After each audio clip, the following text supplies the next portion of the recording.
So, Fitz, how was Thanksgiving? It's always a great day. We had, I come from a big family, so we had like 30, which actually was a small crowd for us. Some of my brothers and sisters opted to go different directions, and even my kids were out of town. So, but we had like 30 over. We had a great time. A lot of football. Yeah. Tremendous amount of turkey bird. Yeah. Hey, for the last week, I've been dying to find out about your brother-in-law. Did he get called into the game for the Cowboys? Yeah. A lot of my entire family had a huge chuckle out of that, and everybody who walked in was saying, Dennis, where's the pants? You don't have the pants on.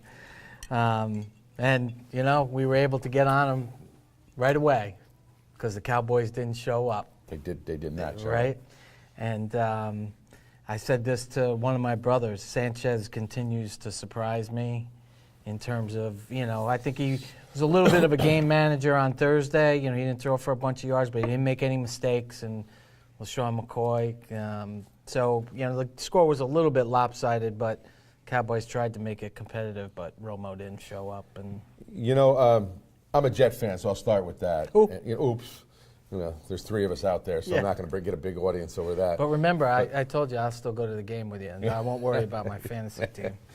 But, I always liked Sanchez. I liked him coming out of college, and I really think that he did pretty well with the Jets until, with three offensive coordinators, till they didn't even know how to throw the ball downfield.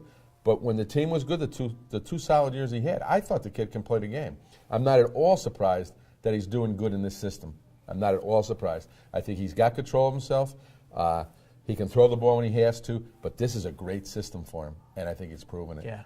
And it'll be interesting when Foles gets healthy in about 2 weeks, whether they pull him or not.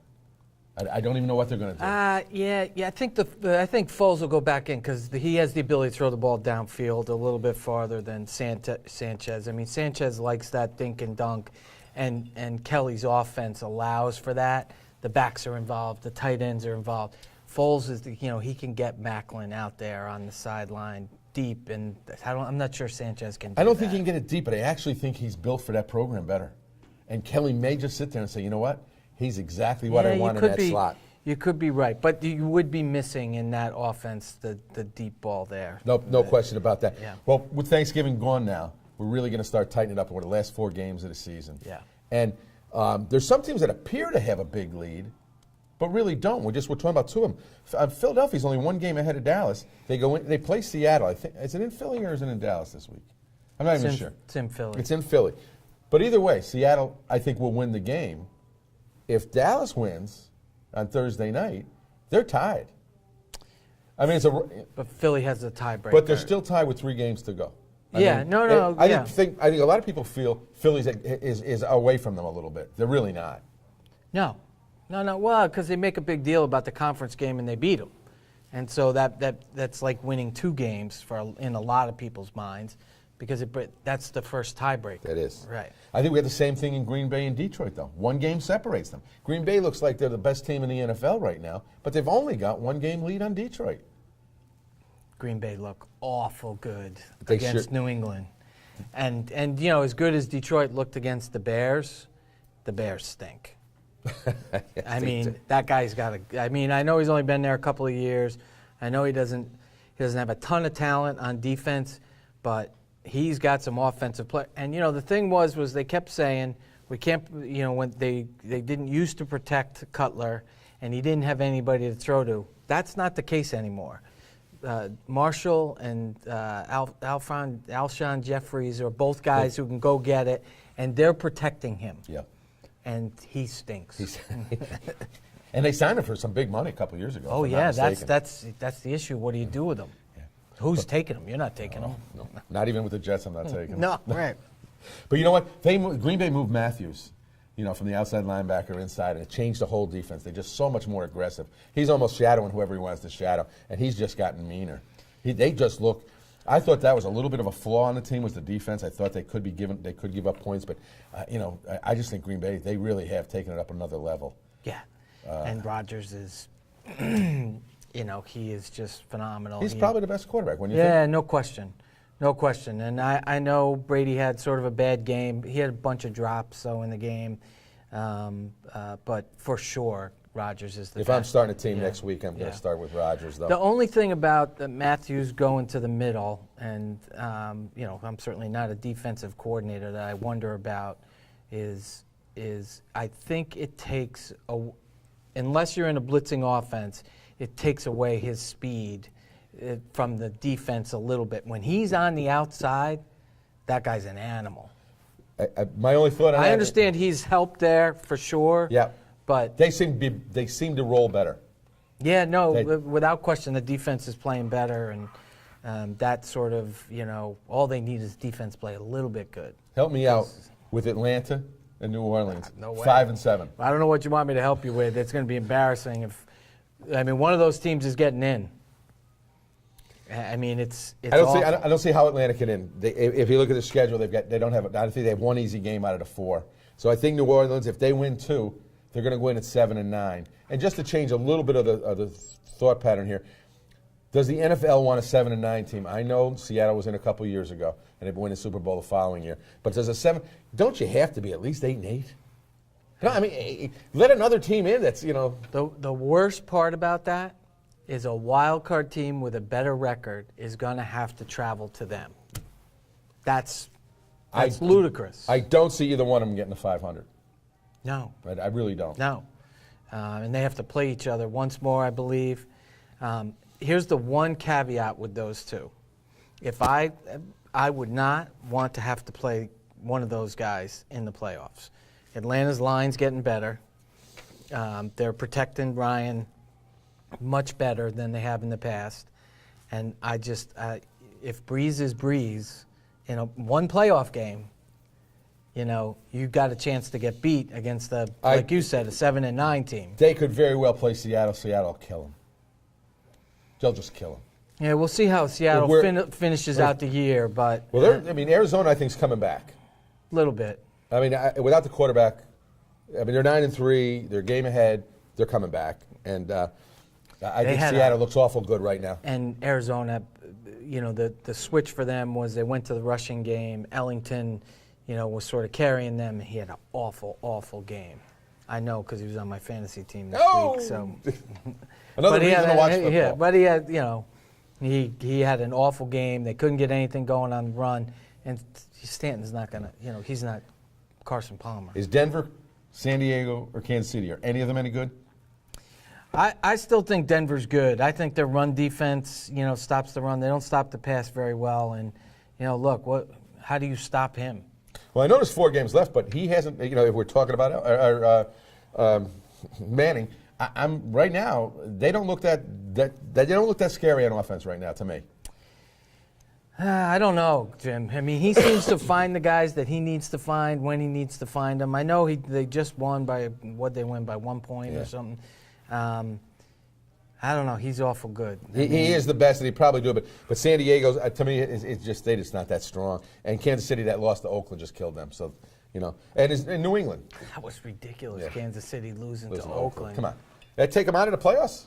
I think it's going to keep them out of the playoffs. For sure. New England, are they the best team in the AFC? 9-3. No, I think Denver is. Yeah, I think Denver still is. It was very obvious in the game on whenever it was Sunday night against the Packers that they lack in talent, and Brady makes up for it when he plays well, and they just didn't have guys who could compete with that defense. Brady was under pressure. That's the first time I've seen Brady under a lot of pressure. He hates that. Hates it. You said that in the last show. He hates to be, touched or tackled, whatever. And so I think it's really starting to show. And remember, they got a lot of guys hurt. So as much as Jonas Gray, the 1 week comes in off of the practice squad, that's not gonna happen every week. But we didn't talk. The best team, Indianapolis, they're winning that. Oh yeah, they're winning it. Lousy division. But I think they're going to come out of that conference. Yeah, I really do. Why don't we move from the game where they're paid to play to the one where they kind of get paid to play, college football. And so yesterday, So here's my mantra after yesterday. Baylor, Baylor, Baylor, Baylor. Baylor. How can they not be in? Ridiculous. I'm a little surprised to hear you with Baylor. I'm 100%. They beat TCU. That's enough. Yeah. That's all there is to it. Here's what I think the committee did was that the committee pushed Florida State down to 4 to basically block Ohio State. Because what they're saying is you're not moving them out of the 4th slot if they win the ACC championship game, no matter what. They're undefeated. And the defending national champion. So they're not coming out. Ohio State's not getting in without the QB. But that's wrong. I understand that, but they put them in a position that it looks like they took care of them. They're never going to take care of Ohio State. By moving Florida State down, I agree with you, they didn't. But if they beat Wisconsin, they got to be in.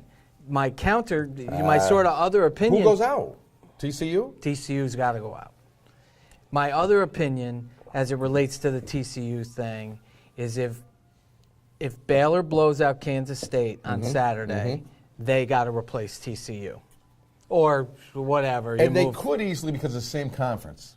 Right. So nobody's going to nobody's going to be screaming and yelling. Right. And with no conference championship, they're left with that position, which actually, in this case, actually helps them.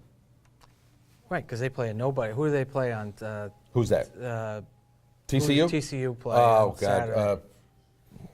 Geez, I thought you know what? I'm not sure right off the top of my head. I think they might play Kansas, actually. They play a poor team. Yeah. I didn't even write that. Right. They're the only one with a free ride in the top 8. I'm sorry. The committee, without question, who am I, a local sports guy in Albany, New York. But who gets beat in the top 5? Alabama's got Missouri. Oregon's got Arizona. TCU's got Iowa State. That's what they have, Iowa State. Right. And so that's Florida State. Florida State has Georgia Tech. Ohio State has Wisconsin, and Baylor has Kansas State. Alabama. None of the three of the top 4 aren't getting beat. Georgia Tech has a little bit of a chance because you got to play against Florida State's got to play against the wishbone. You can't practice against that. It's difficult to practice. Florida State's defenses look terrible. Are you off Arizona, or you just don't think you think Oregon's that good? I know you liked Arizona and Arizona State. Yeah, no, Arizona State I did. I think Oregon's playing too well, and I think they're going to eat them up. I think if UCLA had gotten in that game, it's unfortunate that they lost, and I think UCLA would have given them a run for the money because they were playing good, but just didn't show up on All this Saturday. discussion gives us 8 teams next year. Got to. I think that's what the world wants, right? I think they want just one more to week. Go to that, yeah. So it'll be interesting to see what they do. I do think, as we have said previously, that this committee is positioning things because they're going to let things play out in the succeeding week. And I think they're doing that. I hope they're doing that with Baylor. And if Baylor blows out Kansas State, that they're going to replace TCU or Wisconsin move somebody. Beats Ohio State, makes it easy for them. Yeah, I'm rooting for Ohio State, but I think the kid from Wisconsin is going to run all over them. He's going to go crazy. And Ohio State's not going to be able to move the offense with what is essentially a third-string quarterback that's in there. So it's a shame because they've gotten to the point where they need to. Yeah. So.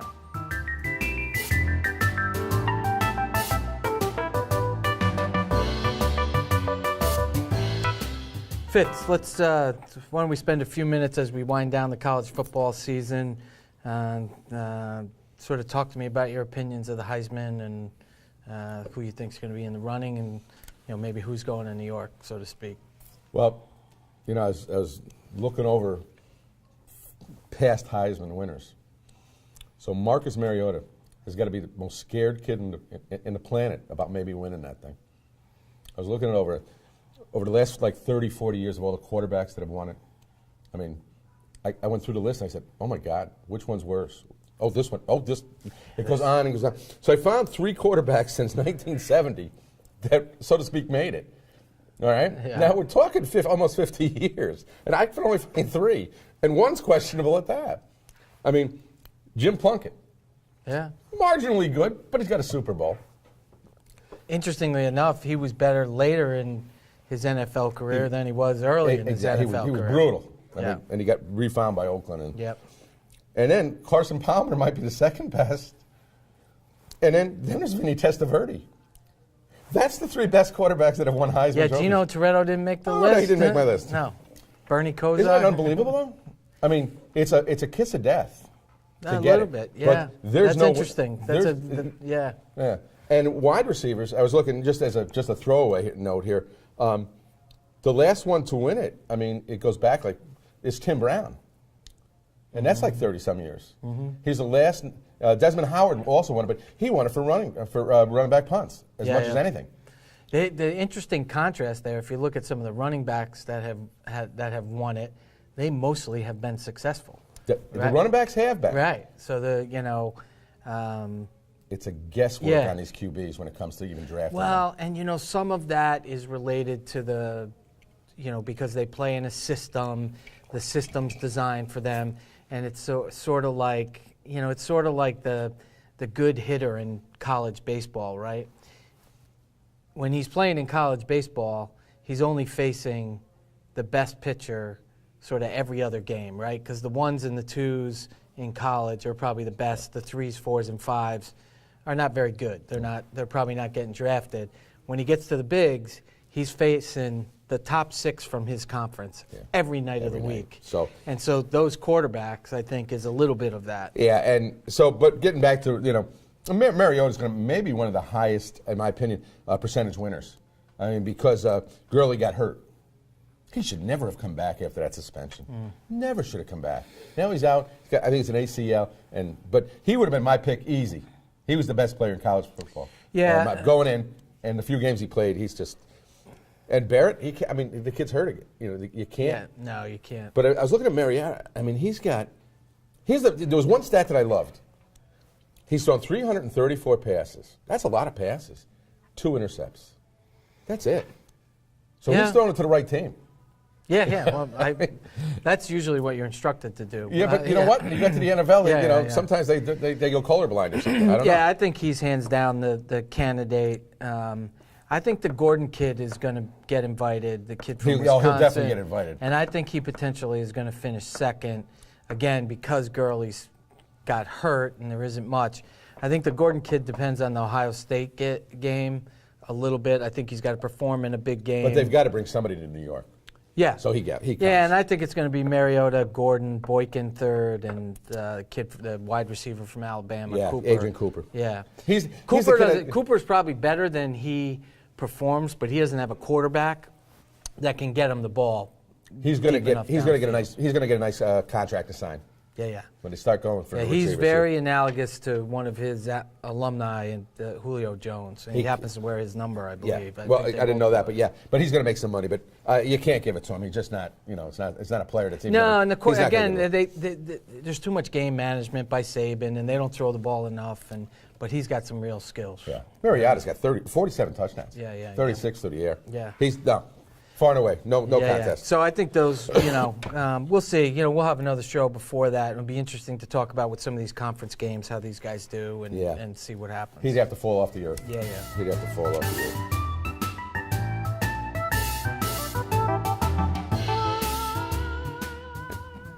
Hey, Jimmy, let's talk a little bit about the Section 2 and the state football tournament that we had this over this past weekend. A little disappointing. Kind of got shut out there. I really thought that Chalmont was going to be the one to sort of bring home that state championship, and they sort of had a rough go of it. I think Nick Gallo, at least what I had read, I think he was a little banged up, and maybe that was the issue. But it's too bad to go there twice, then lose twice to the same team. But look, I think all the teams made a great effort, and Queensbury was ahead for most of the game, and then sort of got run over by a couple of running backs on that team, and sort of they were done. Yeah. Well, Maine and Wells, they've won like 50 in a row, and they beat Chalmont last year in that great game that came down to the last second. They were actually up a level. They were B 2 years ago and still won the states as a B team, but their numbers were down a little bit. So them playing against Chalmont, they're tough. They're unbelievable. Yeah. And Gallo threw the 2 intercepts, the first 2 throws he had. One went back for a pick 6. Yeah. You can't put yourself in that kind of a hole right out of the box. And you know what? If we look back, or if we we could get into their huddle, he didn't look like he was as sharp as he was, even physically. I guess physically is what I mean. Yeah. In that game, but they did come back. They played right to the end. They got 2 touchdowns in the last minute of the game. Certainly made the score respectable. Not that that was really that important, because you know what? They had a great season. And I really did think this was the year, because they great 2 seasons. 2 seasons. You know, so those kids they're those are friends for life. Yeah. Those kids, playing together like that and having 2 very successful seasons like that, section champions. That doesn't happen to kids very often. And I really thought this year was their year, because they were mostly seniors this year. But they got a good kid coming behind them in the quarterback. They're gonna reload. They're gonna be tough. Well, we talked about that a couple of shows ago. I mean, I don't know what they're feeding them over there, but their girls soccer team is fantastic, and their boys soccer team is fantastic, and so baseball's coming off a state champion. Yeah. Hoosick Valley, I thought, you liked Shamrock. I mean, I liked them all 3 to win. I picked all 3 to win, so I can't hope. I'm not going to disallow that. But I thought Hoosick Valley was the team that really was going to be the team that did it. And turnovers. I think they had 4 turnovers, and they really could have won that game, in my opinion. I thought they might have been. The only one that I thought were equal on the field were those 2 teams. Clearly, I thought Shamrock was really overwhelmed by Maine, and Queensbury. Indian River was just... In the Hoosick Valley game, who'd they play? They played Shenango Forks. There was one kid, I think he returned 3 interceptions for touchdowns, number 5. 5, he just ran all over the place. Kavanaugh. Yeah. He was unbelievable, and I also think he had 5 touchdowns, because I think he ran for 2 as well, because they blew him out. No, Hoosick, you're talking about the Queensbury game. The Queensbury game. Yeah, Hoosick Valley was 20-14, but you got we're going back and forth on the games. Yeah. But yeah, Queensbury was up 19-0 after 8 minutes. And I like Queensbury too. I guess I liked all 3. I picked them early. I thought they'd all win. Yeah, I still think it's a big honor for these kids to come out of Section 2 to be playing in the Carrier Dome. Oh. They should all be proud of the fact that you get to that game. And look, nobody wants to lose at that level, but look, it happens. Yeah. They set a state record. The teams, it was 101 points. Oh, in the Queensbury. In the Queensbury defense. Yeah. Nobody came with it. Yeah, you can yell that at the Giant game too. Oh, defense. Yeah. They don't bring that half of the team. But who I get a real kick out of is the coach from Queensbury. I mean, if you lined up 10 coaches in Section 2, and you said, "Yeah, I want the scruffy bearded guy with the odd hat. That's the guy. He's probably the best coach." You know what? He's probably the best coach. Yeah. And he just seems to relate to these kids. That's what they say about you now. The scruffy guy with the nice hat. Yeah, the bald guy with But you know what? I think that's why I wear the hat. But I think the Queensbury coach, John, I don't even know how to pronounce his name. It's I-R-I-O-N. But John does a great job every year. They're really there. And he's got a state championship. They won 25 in a row. They won games in a row. They won last year. So they are loaded. And that guy just does a tremendous job at it. So that's pretty much what happened in the States. Yeah, it was too bad. Shen lost a tough one. What do you think of the overtime call for the 2? I know you're trying to win the game, but isn't the idea there that if you don't do it, you're done. The game's over because it's sudden death. Well, not because it's sudden death, because you have less points than they do. But that gets right down to the basics of it. Yeah. I don't know. You know what? You got to walk a mile in a coach's shoes when you're on the field. He makes that decision with his gut. Look, I wasn't at the game, so I didn't see it, but he obviously felt like he had a play or he had a situation that he was going to dominate, and you know what? He got beat. It came down to, Shen was ahead right down to a minute to go in the game, or a minute and a half to go. And they scored. Newburgh's Free Academy scored and went tied to tie it.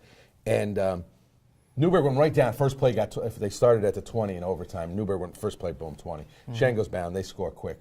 But that decision was right there. Now, I think Shen's looking at this as, why give them another chance? They're going to be. They look like they're stronger right now, and they were stronger all night. Shen did a great job to stay in that game because they were not the best team, but they were tied. They were in overtime, and I think Coach just sat there and said, "You know what? We got to end it now." We don't want to let them score again, and we don't score. And he obviously, and again, he not only thinks that, but I think he's, what am I? I'm not in his head, but I think he also thinks that he had an advantage somewhere.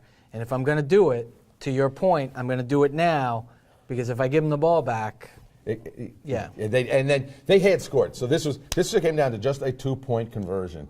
And, they threw the ball well all year. That's probably the play they should have used because they threw it well. But I really thought the Zlogar was the kid they were going to look for anyway. And, it looked like about 16 kids were playing him. He had nowhere else to go. The rush came in, and it was a great game by Shen.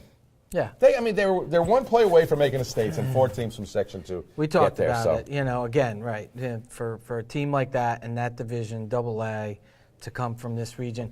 And, to their credit, they didn't play a ton of competition here. No. CBA was probably their best competition, but football was kind of down in the AA division all year long. And so, kudos to them for getting to that point. Yeah. And I taped a lot of the state championships games, and I watched them throughout the next 3 or 4 days, pieces of it. We are not, even though we got 4 teams there, or 5 teams in the semis, this is not our sport. We're not, that's where we're dominating the state. There are better football programs and better sections, but hats off. Come on, they did a great job. Yeah. A couple about basketball. I think there's 2 coaches that really sent out a message last night, and I don't have the scores in front of me, but Shen won by 60-something, and Emily Kasher, a Shen player, she took Shaker, who's probably the second best team, and she went out and she won by, I think, 72, or 62, excuse me. I think they're just going to, Shen is loaded. My God, they got kids. Celebrity note. It's for those of you who know, Derek Brown's daughter, number 1 NFL draft pick, not just the number 1 pick, the number 1 overall pick out of that great university in South Bend, Indiana. Killing me. But his daughter plays on that team, and she's been playing on that team since she was in 8th grade. Yeah. So she's got a ton of experience. I think she's a sophomore now, and she's very, very athletic. Yeah. Well, John Murphy does a great job at I don't see Shen getting beat, and I'll make an early prediction that they're going to go deep into the tournament. Hang on there, because Bethlehem's got a really good team. They got the 2 sisters, and the younger sister is probably the best point guard. The Giacone girls is probably the best sort of point 2 guard in the Capital Region, and that. I may attend that game, so. You know what? I just know Murph a little bit, and I don't know. I don't see them getting beat. I don't see them getting beat all year. I'm telling you. He may have some out-of-town teams that he's playing because they've always, taken on a couple teams in Christmas holidays, go down to the city and play somebody. But I'm not sure, but I don't see the section touching them. I'm telling you, Bethlehem is going to compete with them for that section title. That's the 2 girls teams, anyways. You have any honor roll players that you want to just talk about and close in here? No, the one kid from Queensbury, sort of had a great game. That was the Rodriguez kid? Yeah, Brett Rodriguez. Yeah.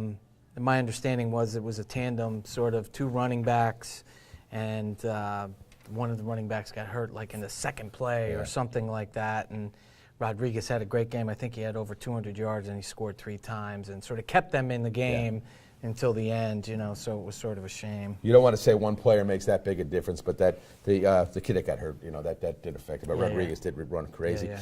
And you got to give Shen, hats off to the quarterback and the tremendous wide receiver, that Jordan Zolgar and Ryan Van Gallen.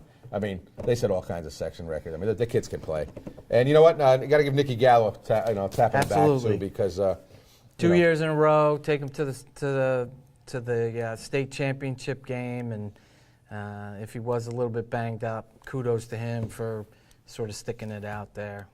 So, just one last thing I wanted to say, wrapping up as we sort of wind down our 3rd show here, and that's just want to make a little remembrance of my dad. My dad passed away about just 4 years ago, just a couple of days ago, and just sort of do my Derek Jeter tip the cap to my dad, because if it wasn't for my dad, I wouldn't have this passion that I have for sports, because he taught me everything I know. So miss your dad, and that's all I got, Jim. We'll see you next time.